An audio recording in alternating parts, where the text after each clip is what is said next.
Good evening and welcome to Politics 101, another edition, what we call our midweek edition of Politics 101. David Hines here, welcoming you from wherever you're joining us. Of course, if you're joining us from North America, the United States and Canada, or you're joining us from the wider Caribbean, Grenada, St. Lucia, St. Vincent, St. Kitts and Nevis, St. Vincent and the Grenadines, Antigua, Montserrat, the Virgin Islands, whether you're joining us from the US Virgin Islands or the British Virgin Islands, and those of you who are joining us from Suriname, French Guyana, welcome to Politics 101. St. Martin, whether you're joining us from the Dutch side or the English side, welcome to Politics 101. And of course, those of you joining us from the homeland, from Guyana, big shout out to you. If you're joining from the Quarantine Coast, New Amsterdam, welcome. Welcome to those of you, some of you join us from Ithaca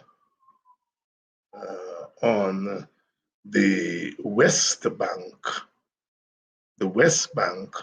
of the Berbice River. Welcome. Welcome from West Berbice, West Coast Berbice. Good evening to the people, wonderful people from that part of Guyana, West Coast Berbice, Hopetown, Belladrum, El Dorado. Welcome to Politics 101. The numbers, number 28, number 25. Wherever you are on the West Coast of Berbice, welcome to Politics 101. Welcome down to Politics 101. I see some of you are coming in very early. If you join us from the East Coast of Demerara, welcome to Politics 101. You're joining us from Georgetown,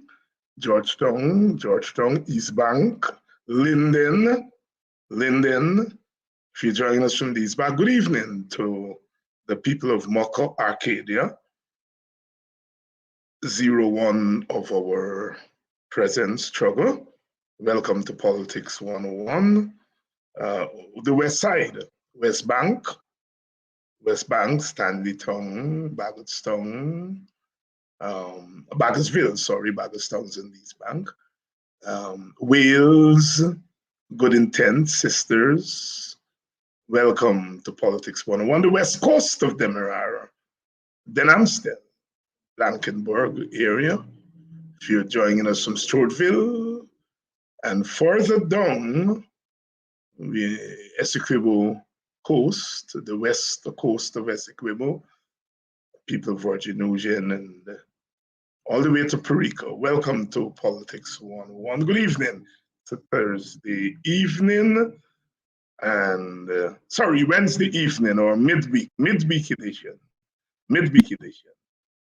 Welcome to you if you're joining us from the islands, Wakanam, Hog Island, Leg One, Fort Island, wherever you are on the islands there. How about if you're in Bartica?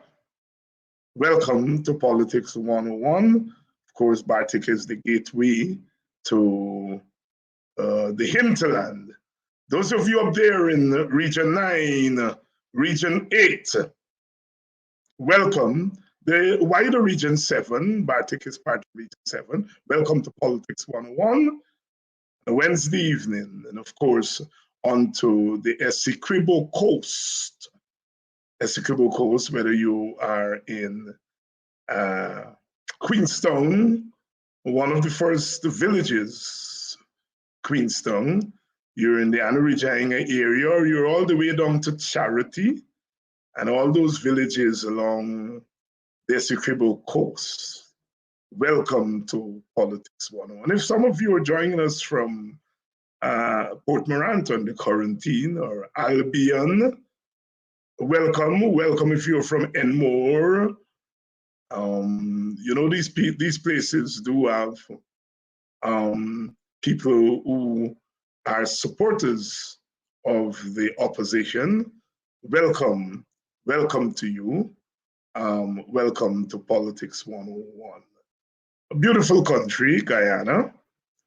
Despite all our issues and our problems, Guyana remains our home, whether we call it home away from home, whether that home is India, or whether that home is Africa or Portugal or China.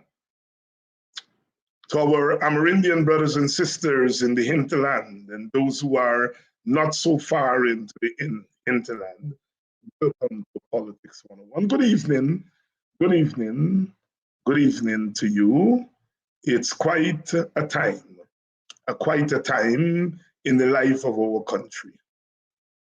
The struggle goes on, the struggle goes on, the struggle goes on. Good evening, Deborah. Good evening, Everett. Good evening, Diane, Harriet. Good evening, Valdine. Good evening. And good evening to you, Marlene, one of our regulars. Tonight, we're going to be continuing that conversation. The struggle goes on. The struggle goes on. We cannot give up the struggle. We have continued to fight. Fight we must. Good evening to my brother Coffee. I think Coffee's from somewhere there on the West Coast, the West Coast of Demerara. I visited the West Coast, made a stop in Den Amstel and so forth. I went to Den Amstel twice, but once for political. Good evening to you, Samuel.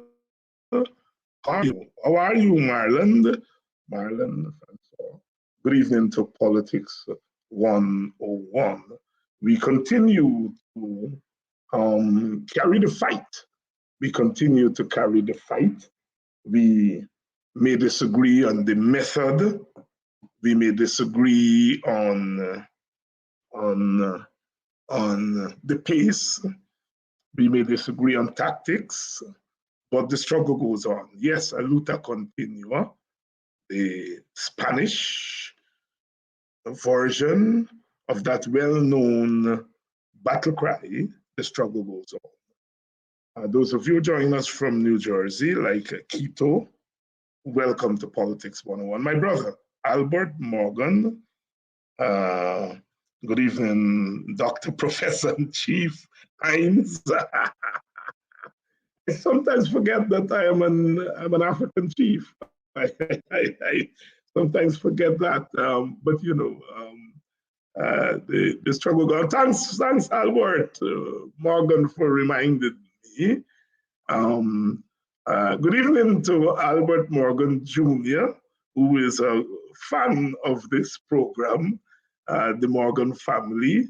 Morgan, of course, is all the way up in the quarantine, one of my favorite parts of our country, Union 51, 52, a place I used to go to when I was a young man and was into drama. And we had several drama groups in Buxton that I was part of. And our brother Mboya from Brooklyn worked at Albion Estate. And he stayed in Manchester. And I think it was Vestelo's house in Manchester. And he stayed there, and he would have us go up there and hold concerts along the quarantine coast, and we would stay at that house in Manchester. Vestelo, of course, famous Guyanese. Welcome to Politics 101. I enjoyed it. And I'm talking about 50 odd years ago, 40 odd years ago. And we would go to places like Union. Alness was not far from Manchester. We had hunters here. And the villages along the coast, a long time ago. Cherished memory. Good evening, Dennis Booker. Dennis Booker from Buxton. Good evening, Donna. Welcome to Politics 101. And the struggle continues. The struggle continues because we're up against it. We're up against it. Tonight is Wednesday night, and we're going to continue to talk about how and what we are going to do about the present and how we are going to navigate the present. The question is that it is clear, it is very clear that the government has made up its mind. It's made up its mind that it's not going to talk to us. It is not going to treat us as human beings, that it is going to bully its way. And the question, what do you do when you're faced with such government? What do you do? People tell you that we must work within the system, work within the system, work within the democratic system. But how do you work within the democratic system when the government in power is undermining the very democratic system that they're asking you to work under? Where is the space for a democratic approach to change? You see, elections come every 5 years. And in some situations, one cannot wait until 5 years to get redress. We are not against elections. In fact, elections, we understand, are very much part of the democratic process.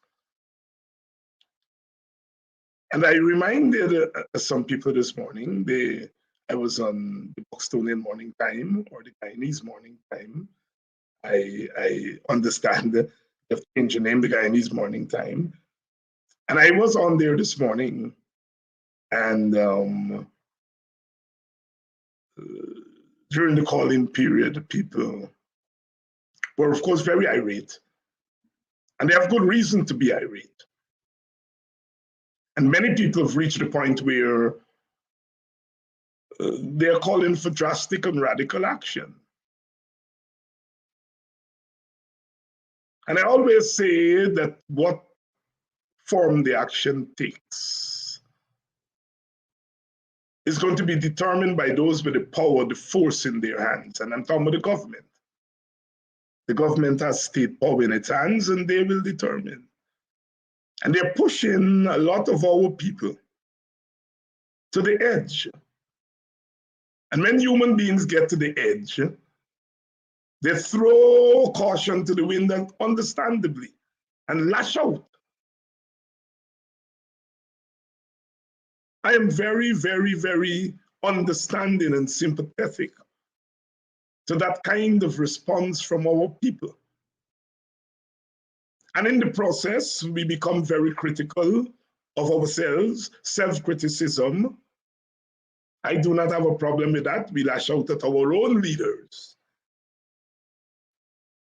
And then eventually lash out at our people, our own people. And you know, I had to remind people this morning that when in their frustration, they're lashing out, they must remember that the people, our people, opposition supporters, who we are criticizing for doing nothing, not standing up to the PPP. I have to remind them that in 2011, our people by their votes created a minority government. The PPP had to go to early elections. And in 2015, our people by their votes removed the PPP. Something people felt was impossible. That was only a mere 7 years ago. And we had to get those people to the polls. Of course, they were Amerindian votes and some East Indian votes, but the majority of votes for the coalition were African votes, votes from the African community. And those people who we are criticizing today for not getting up and fighting, they fought with the vote in their hands. And we have to get them to the polls, you know. People don't go to the polls just like that. You have to convince them. They have to become sensitized. They have to become conscious. And they went to the polls and did the impossible.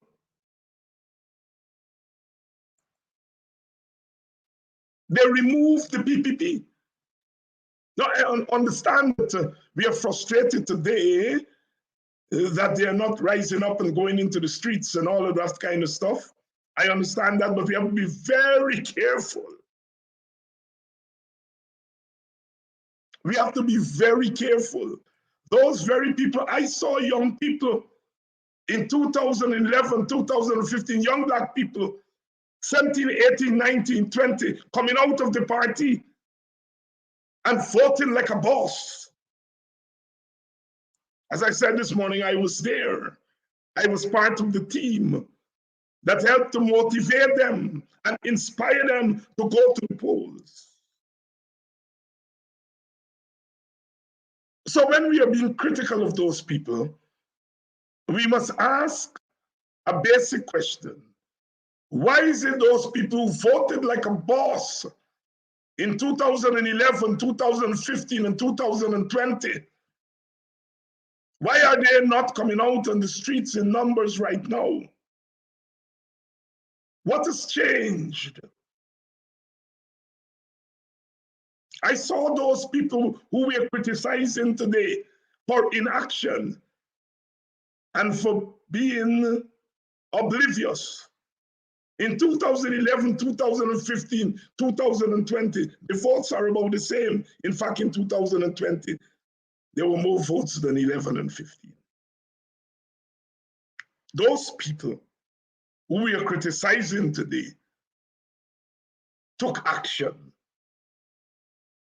So we have to be very careful when we are making these criticisms of ordinary people. We must ask the question that in 2.5 years, what has changed? What has changed? And I want to submit that we have to discuss very frankly the question of power. Very, very frankly, the question of power. What has changed is that we don't have power. And given the way things are, it doesn't look as though power will come our way shortly. People are not robots, you know, people are thinkers. We may not agree with the way they think all times, but people are much more conscious and educated about the situation than we think. Every time I'm in Guyana and I go and talk with people, I'm amazed at their consciousness of the environment. What has changed in 2.5 years? In 2.5 years, we have not been in power, the opposition. And the opposition has not been able to use the system to do anything for their people, anything significant. Because in 2.5 years, we've had a government that has closed all doors to democratic involvement of the opposition. Let's reason this thing through. As opposition, we have not been able to use the system to bring relief to our people, economic relief, political relief. We have not been able to use the system to win political victories. Let's be frank.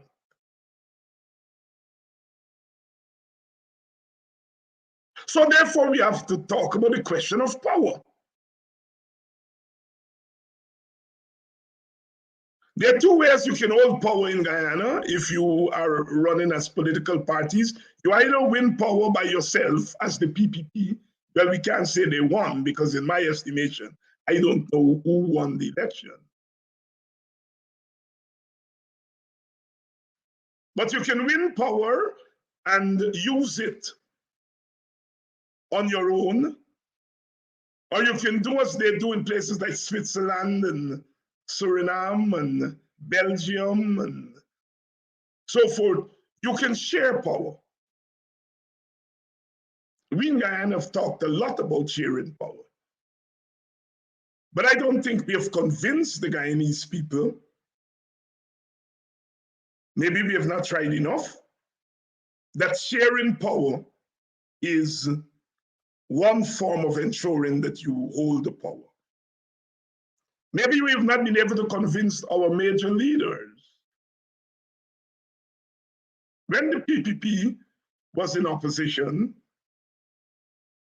in the 70s and the 80s, they were in favor of sharing power.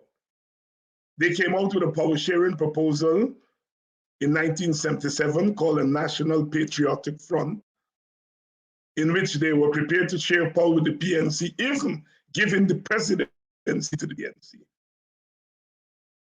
And then again, in 1985, just before Mr. Burnham died, they began to talk. And they had worked out a power sharing arrangement with the PNC, in which I think they were prepared to give the presidency again to the PNC. Mr. Burnham died and Mr. Hoy did not continue it.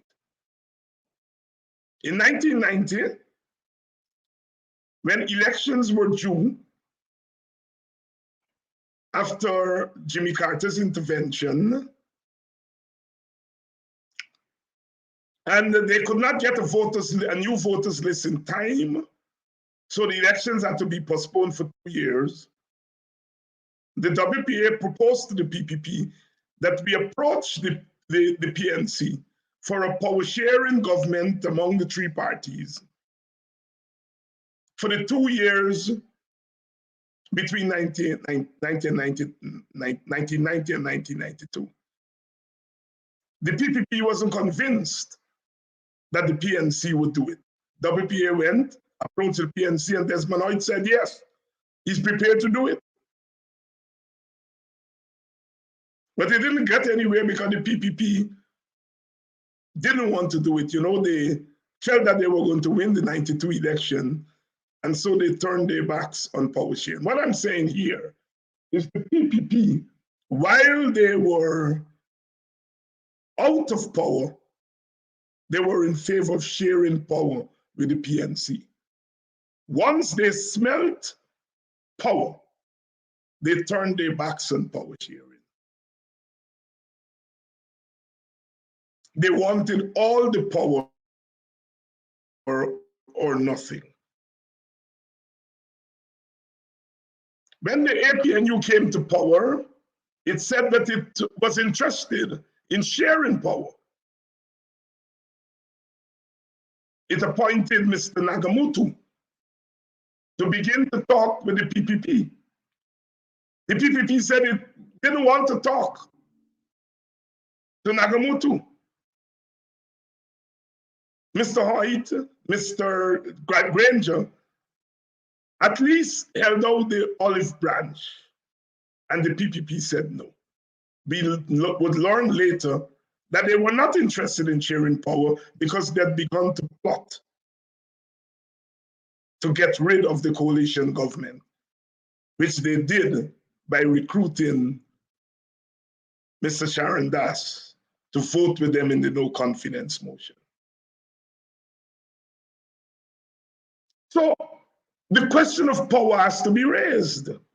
The PPP, with a few more votes in a disputed election, are wielding tremendous power. They may be an illegitimate government, but they are a legal government because they've been sworn in and they've been recognized by the opposition and foreign forces. But just with a few more votes, just with 50% of the vote, let's say 51%, they are wielding 100% of the power. That is the difference between 2000 and now, is that one side has all the institutional power, is using them indiscriminately, using that power. And the other side has no institutional power and is not even allowed to influence token decisions. The question of power. The PNC and the other opposition parties have to look at the question of power and ask ourselves whether we want to gamble to get back power just for ourselves and to probably do like the PPP is doing, or are we going to say we represent half of the electorate and we deserve at a minimum half of the power? What is power?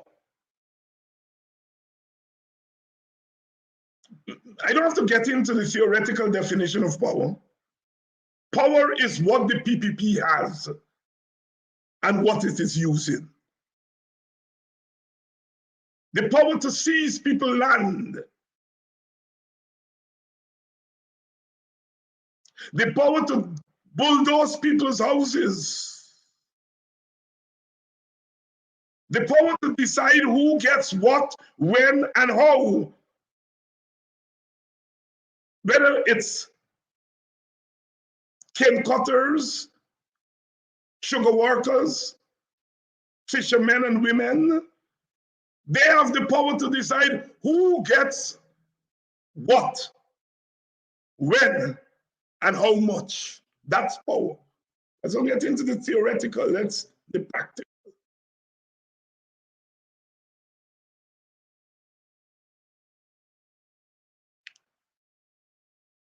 They have the power to mount an elections commission on their own.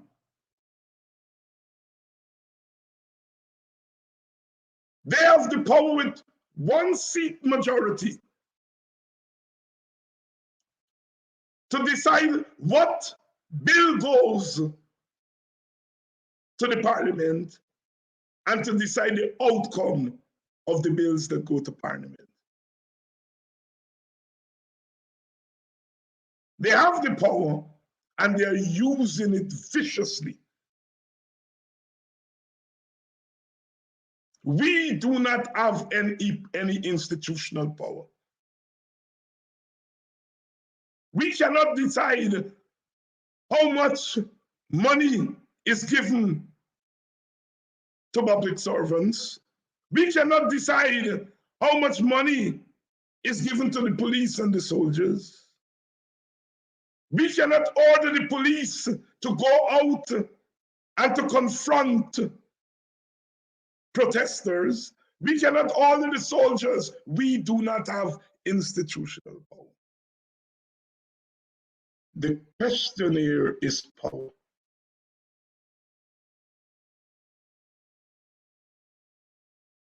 I'm not getting into when we had power for 5 years, what we did and what we didn't do. Not tonight. Tonight, I want us to look to the future and ask ourselves for power. Portuguese and Chinese people are in the private sector. They control a lot of the wealth of the country. They were given affirmative action in the 19th century. When they couldn't make it on the cane field, the colonial government sponsored them to get into business. When in the 20th century East Indians began to come off the plantation, they were also sponsored into the private sector. Black people, on the other hand, who went into the private sector immediately as they got out of slavery. The first big private sector initiative was when they bought lands. All those lands, all that we call villages, they bought them. That's a big entrepreneurship. And they bought them and they turned them into villages. But what happened immediately? The government, the colonial government, used policies to restrict how much land they could buy, to raise the real estate, to raise the price of land, to price Black people out of buying more land.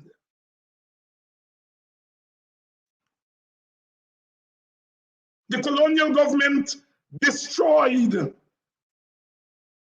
the agriculture sector in which Black people were dominant. So while we have government promoting 3 ethnic groups into the private sector, helping them to create wealth by their very policies,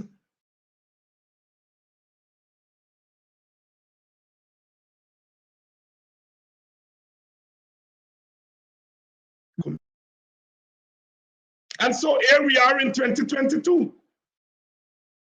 Because of the government system and government policies, more than 90% of the wealth are in government hands. Are in the hands, sorry, not government, are in the hands of 3 ethnic groups. And look at what the PPP has done since it came back to power in 1992. It has used government resources to create a new class of East Indian and Portuguese entrepreneurs. We all know the story of people who owned 1 lorry, and today they own tremendous wealth, of people who couldn't build roads but were given contracts, road contracts. Today they're billionaires. Sisters and brothers are making the point that economic power in Guyana has always been sponsored by the government, whether it's the colonial government,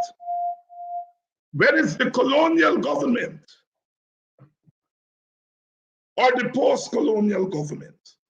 Let us not fool ourselves that some or the other ethnic groups can gain economic power without the sponsoring of government. The PPP has been prepared to use government, to use formal power to create opportunities for economic wealth for East Indians and Portuguese and Chinese.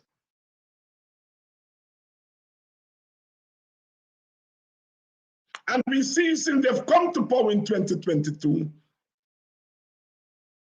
they are giving handouts to some communities that could facilitate the starting up of a small business. I mean, if you got $250,000, it's not a lot of money, but you can start a small business. But then you go into the Black community, give them $20,000. That can barely buy 2 days' food, much more to start a small business. These are deliberate policies. And the PPP is able to do it because it has power.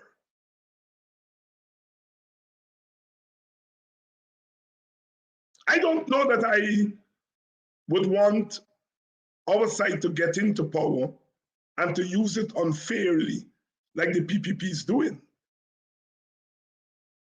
I don't know that I support that. But I do support the point that we have to begin to think about getting power. So our first order of business is to survive this onslaught.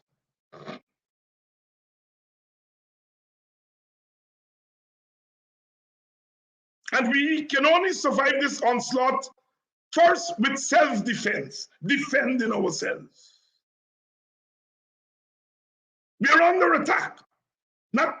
I'm not saying that because I want to say it. The evidence is there. The physical evidence of Wismar, Amelia's ward, Georgetown, now the people at Mocha.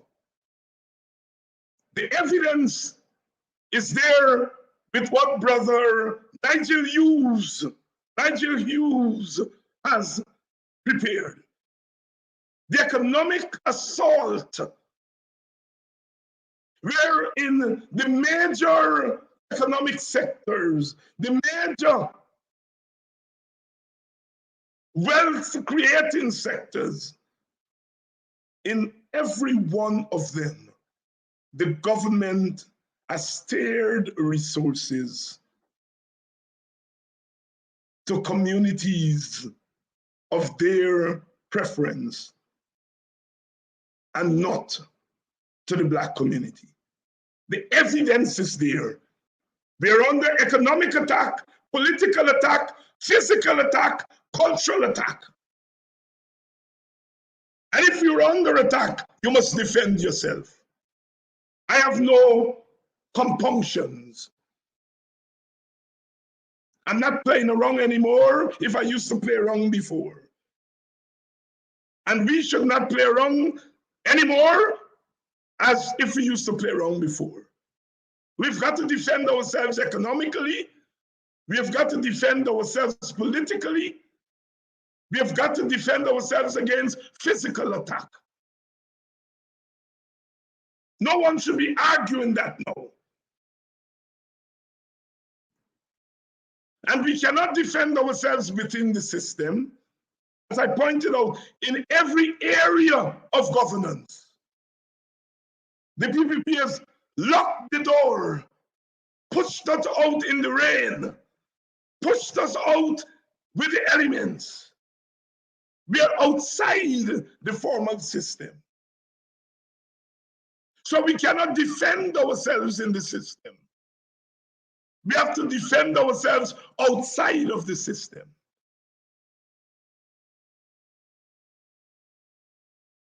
If anyone shows me some democratic space in which the opposition, in which African Guyanese could defend ourselves, they're the courts.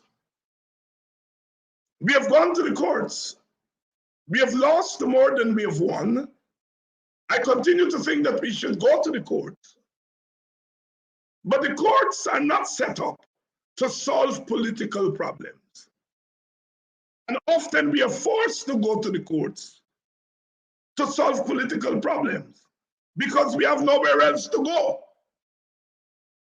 So we are not politicizing the judiciary. We have to go to the judiciary because the legislative branch and the executive branch are closed to us. So when I hear scholars talk the nonsense about going to the judiciary to solve political problems, I say, yes, we ought not to do that. The judiciary is not set up to solve political problems. The judiciary is set up to mediate the law. But if the other two branches have pushed us out in the rain, we can only go for shelter in the courts. And the courts have more often than not pushed us out back in the rain. So we are left outside of the system.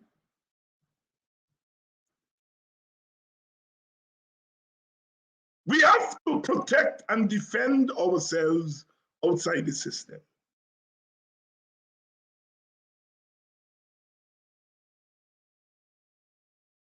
The spirit that took us to the polls in 2011, 2015, and 2020, that spirit we have to rekindle to defend ourselves.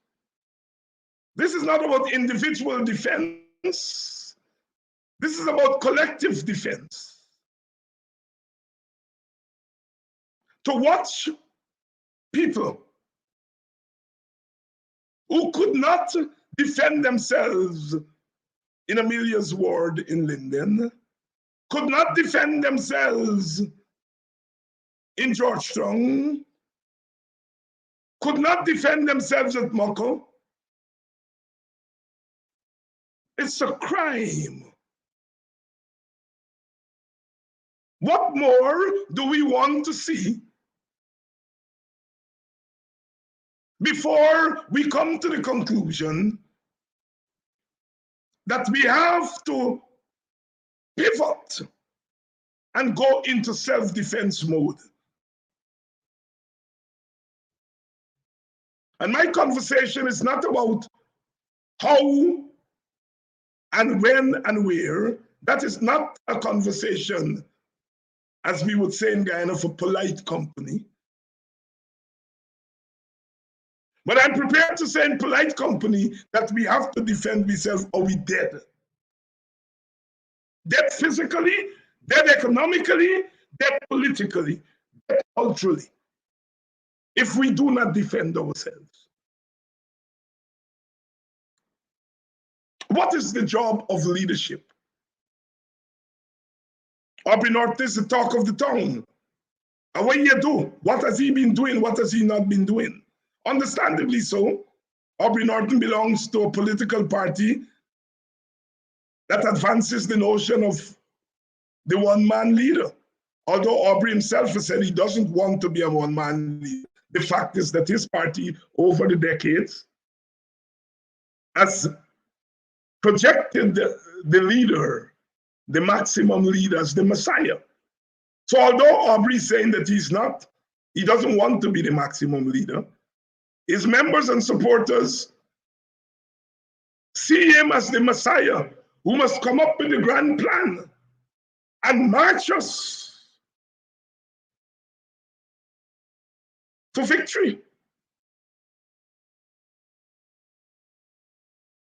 And I know of no revolution, I know of no transformation where a single leader was able to do it alone. Dr. Martin Luther King uses oratory. He used his majestic presence to inspire the civilized movement, inspire it, inspire.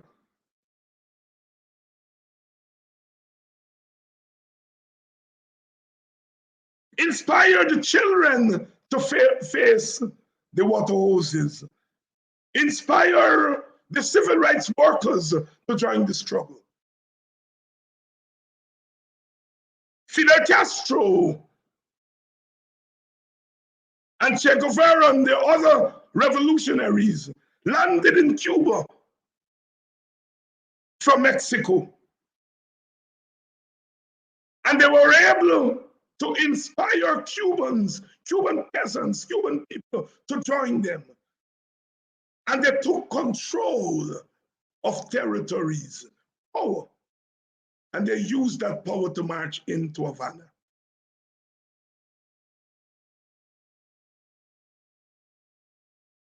Leadership is important, but leadership by itself can't do this work.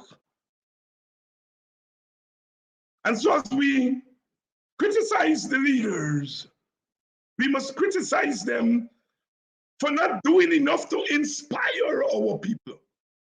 We inspired our people in 2015, 2011, and 2020 to spread, to use the vote to shove down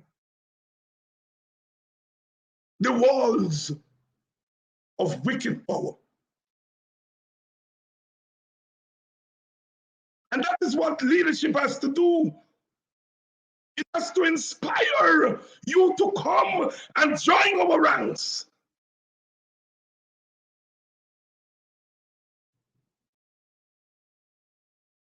And if we are failing as a leadership, is our inability to inspire people, more people. We cannot substitute leader power for people's power. Every effective leader has had to rely on the power of the people. So our task is to inspire you to join the struggle in tangible ways.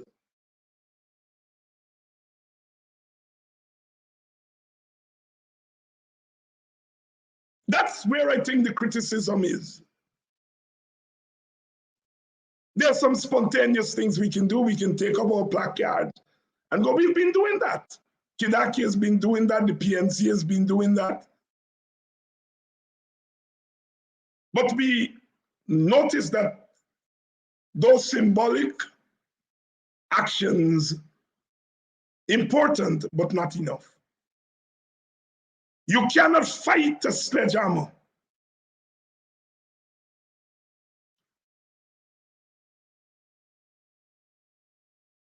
with a penknife.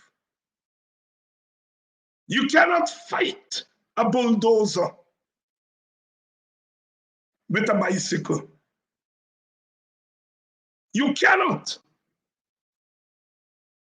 We have to now utilize all forms of struggle. The placard is an important weapon. But a placard against a bulldozer is no match. We have to develop our own bulldozers. The government has the bulldozer of force, the bulldozer of indiscriminate force. We have to create bulldozers of self-defense to match bulldozer with bulldozer.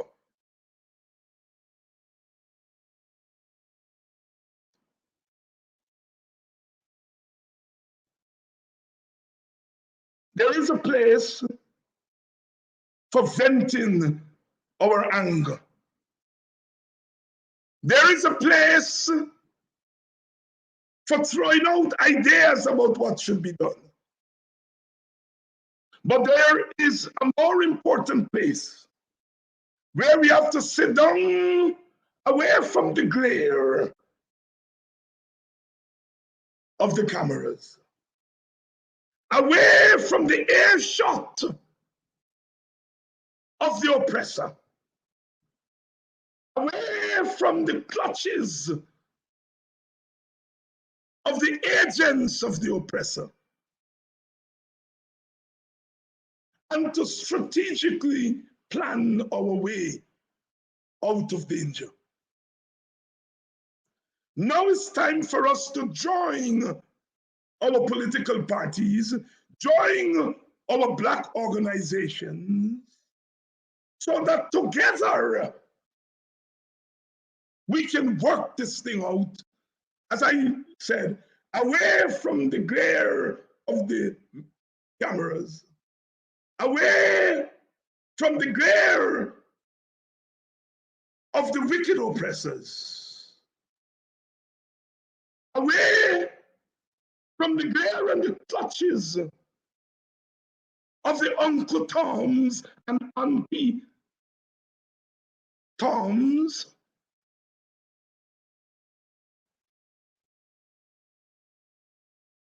Our job here is to inspire you.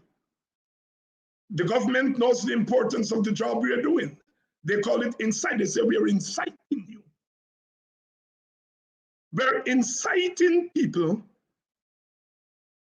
to defend themselves against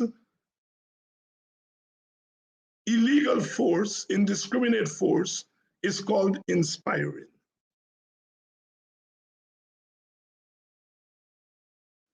I want to inspire you all here to do something tangible. Many of you on this live are not physically in Guyana. That's okay. But you do have an interest in Guyana.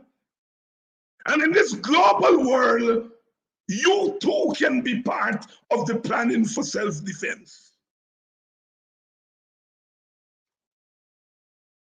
We've got to organize and mobilize ourselves.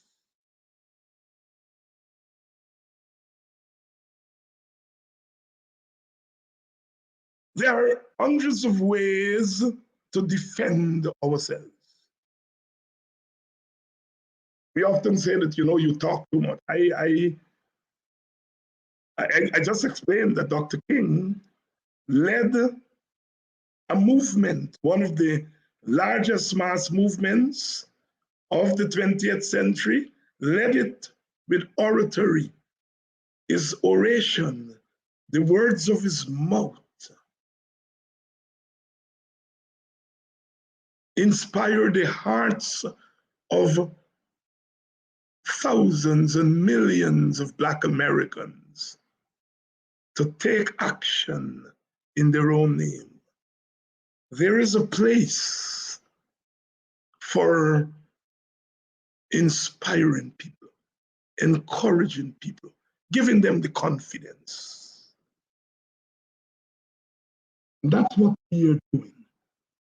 If we have a microphone in front of us in January of 2023, we must not only use it to expose, we must not only use it to cuss out the other side, but we must use it to inspire our people to remove themselves from the shadows and to join the struggle in active ways.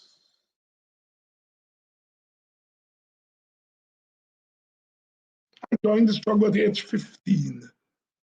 I was inspired by the words and the action of Eussi Quayana, and later Walter Rodney, Rupert Brooke-Norine, Clive Thomas, and Bonita Harris. They inspired me as a 15, 16-year-old to come off the road and to come into the struggle. And not to come into the struggle for a position in the party, but to come into the struggle to make the ultimate sacrifices for the convictions that we shared at that time.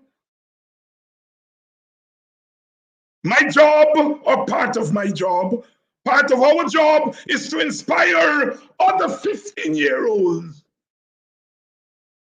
to come into the struggle, not for positions in a party, not to become a treasurer, not to become a general secretary,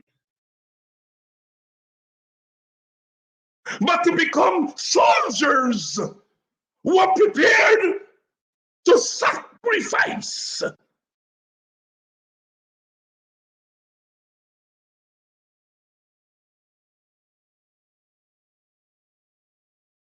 I've never been a parliamentarian.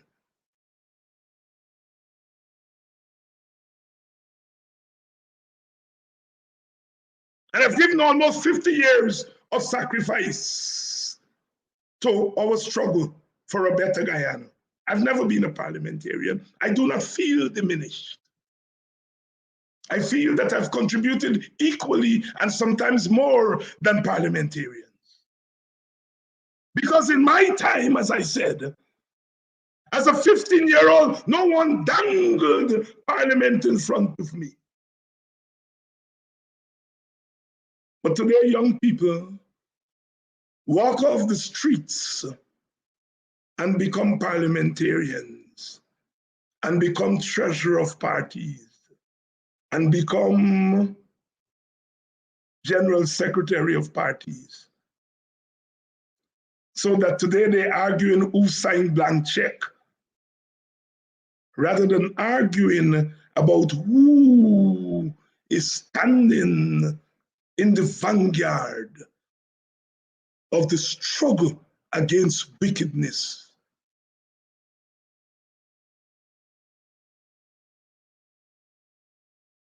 We have to inspire people to be fighters. In some ways, we, the ordinary people, have encouraged slackness from our political leaders.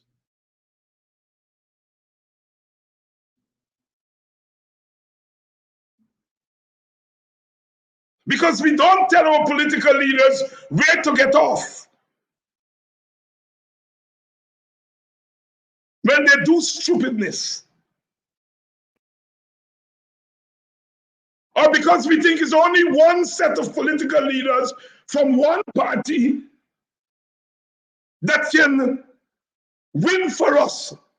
And when those political leaders from that political party don't get it together, we are in deep doo-doo. We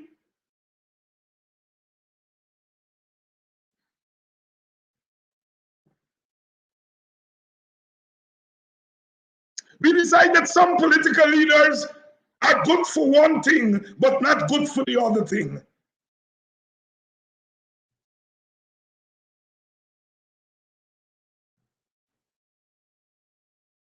I do appreciate all those of you who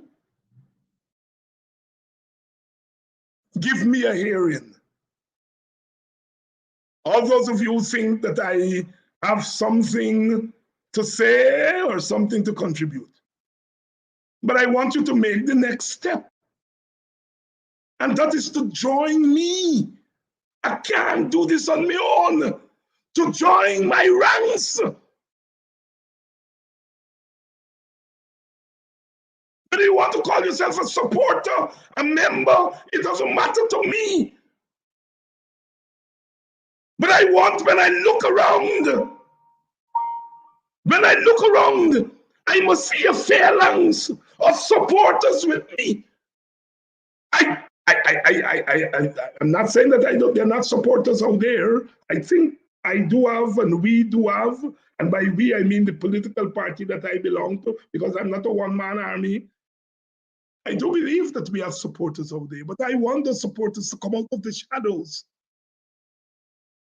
So that when I go and I sit down with other political leaders, I can say, my supporters have sent me here. Not just my party, but my supporters. Identify with those who you believe have the potential to help us get out of this nonsense that we're in. If I inspire you, join me.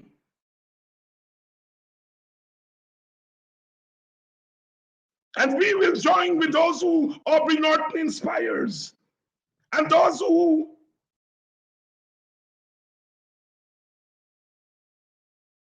Brother Sherrod inspires. And those who the black organizations, ACDA and INPADG, inspires. So that we can have an army, a political army,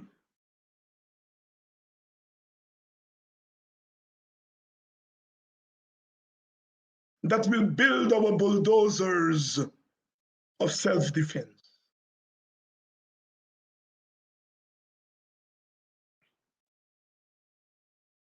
If the people of Moko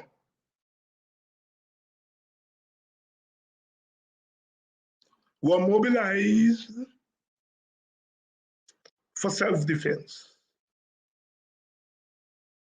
that interaction on the streets there would have been different. We have to be frank with ourselves. What are we telling our people when we go into the communities?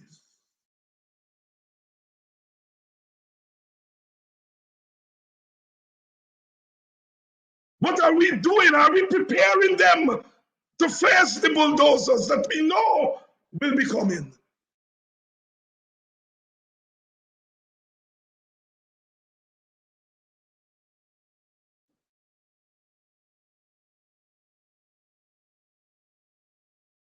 The struggle goes on. The struggles will have to be won. Guyana will be no Guyana if one side takes blows and put our tails between our legs and sit and wait for the next bulldozer. Or are we going to tangibly prepare our own bulldozers?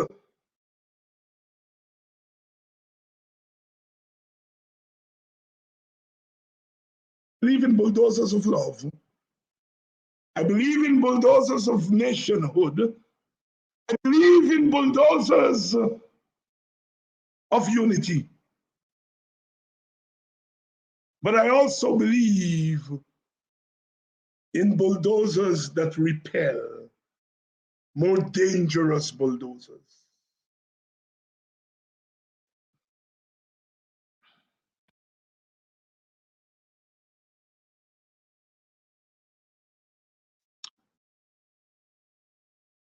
We've got to take action now.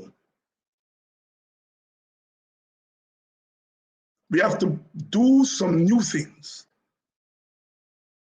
Go join your political parties if you like them.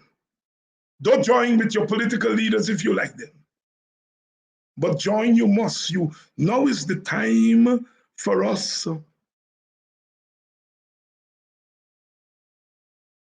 move to the point of organizing and mobilizing ourselves to defend our dignity, to defend our birthright, to defend our economic rights. Let us resolve that Moko Arcadia must be the last place that our children should watch being bulldozed. I joined the struggle at 15, I said. Fobbs Burnham was 30 years old in 1953. Shelly Jagan was 35. Eusi Kwayana was 28.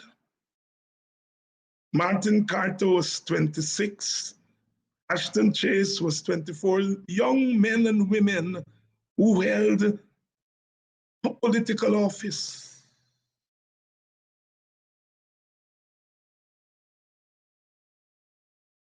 We have to bring in our young people into this struggle.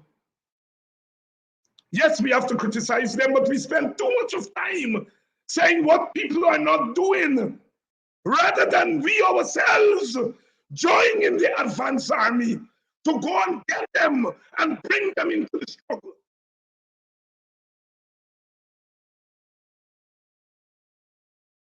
If I inspire you in a small way, join me in a tangible way.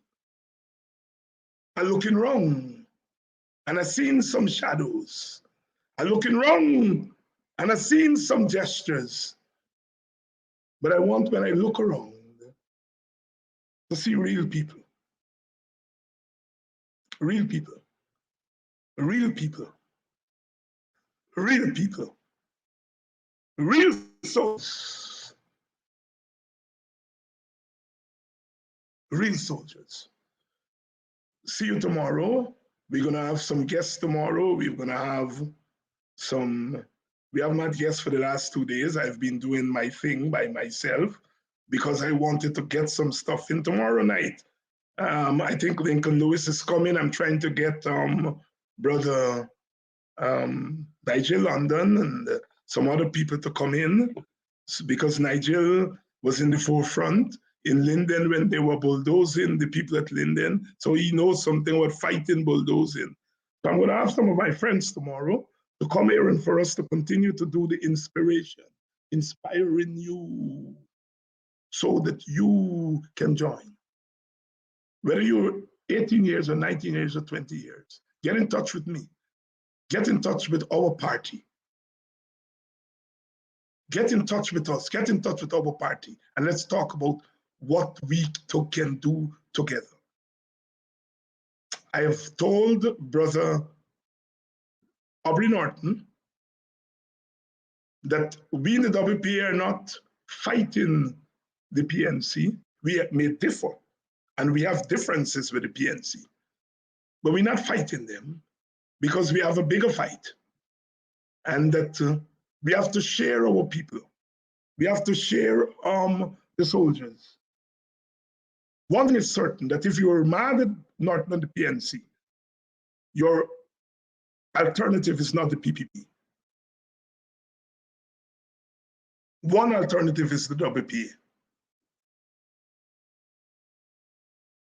One alternative is the WPA.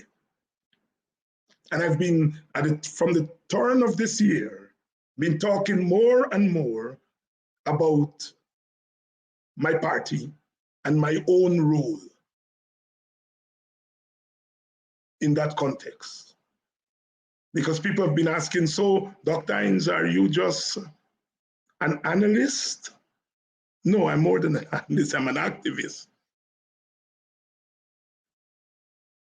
And I'm not an activist just to analyze and criticize, but I'm in the struggle.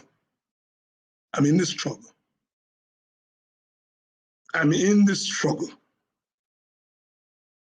My party, our party, is in the struggle.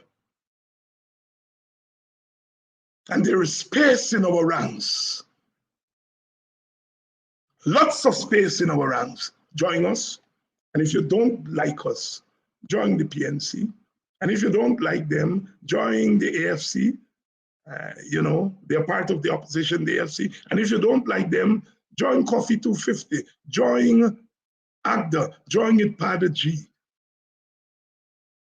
But put down your bucket somewhere. Come off the shelf. Come off the corners. This is not a concert. This is serious business. Tomorrow night, my friends are going to be here for you to hear from them. Good night. Love is always my guiding star. I love you because you're human. I love you because we share heritage. I love you because even if I don't share heritage with you, I share political perspective with you. I love you because even if I don't share a political perspective and I don't share heritage, I share social class. The same kind. We are all sufferers. I know sometimes I don't speak directly to our Indian brothers and sisters who are on this live. And I apologize for that, but I love you too. Because it takes courage for the Portuguese and the Indians and the Amerindians to join us. I love you too.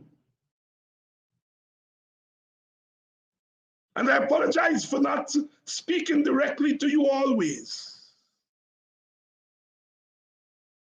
Brother Sam Cooke says, change is going to come. Change is going to come. Not far from now, change is going to